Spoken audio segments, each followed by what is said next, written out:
Praise the Lord, our daily bread. Proverbs chapter 17, verse 5. Whoever mocks the poor reproaches his maker. He who is glad at calamity shall not be unpunished. O Almighty God, thank you for giving this wonderful verse. May your presence showers on us. O Lord, in accordance with the word that when a person gives to the poor, his righteousness will endure forever.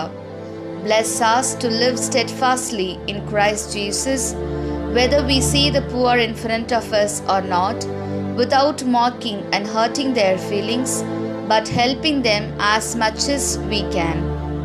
Realizing that he who gives to the poor lends to God and not rejoicing at the plight of others. We ask this in the name of Jesus Christ. Amen. அன்றாட உணவு. நீதிமொழிகள் அதிகாரம் 17 இறை வார்த்தை 5. ஏழையை ஏளனம் செய்கிறவர் அவரை உண்டாக்கினவரையே இகழுகிறார். பிறருடைய இக்கட்டை பார்த்து மகிழ்கிறவர் தண்டனைக்கு தப்ப மாட்டார்.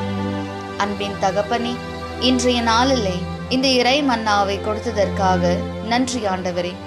இறைவா, ஒருவர் ஏழைக்கு வாரி வாரி வழங்கும்போது அவரது நீதி என்றென்றும் நிலைத்திருக்கும் என்ற வார்த்தைக்கு ஏற்ப நம் கண்முன் இருக்கும் ஏழைகளை கண்டும் காணாமலும் ஏளனம் செய்து அவர்களது மனதை புண்படுத்தாமல் நம்மால் இயன்ற அளவுக்கு அவர்களுக்கு உதவி செய்து ஏழைக்கு இறங்குகிறவன் கடவுளுக்கு கடன் கொடுக்கின்றான் என்பதை உணர்ந்து பிறருடைய இக்கட்டை பார்த்து மகிழாமல் அவர்களுக்கு நம்பிக்கையை தந்து கிறிஸ்து இயேசுவில் நிலைத்து வாழ எங்களை ஆசிர்வதியும்.